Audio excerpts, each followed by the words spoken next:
All right, this is Rob and Maria. We're doing the CrowdStrike earnings play, which is going to go off in about 49 minutes, if I could do the math. Maria's got that play for us, so let's bring her screen up and you tell us what you're going to do. Okay, so starting at 3:30, between 3:30 and 3:45, you're going to look for that juicy premium at around 480 put. That's what I've decided to go with. You could do 475, you sleep better. 490, don't touch it. That's just the danger zone. But usually 480 is, they rarely get down that far, and they never really get down to 475. That's really a safe zone there. So also, when you get that juicy premium, just go ahead and slap that on today, around closest to 4 o'clock you can get.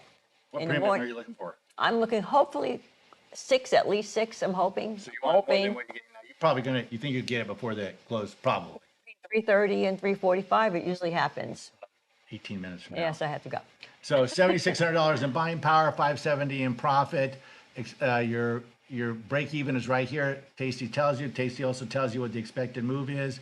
Remember, if you don't have 7,600 in buying power, if you just sell a put, buy a put here, it will lower it down to $800, changes your profit to only 190. But watch out, because the big cost here is now your break even is around 478, whereas if you take this off, your break even's at 474.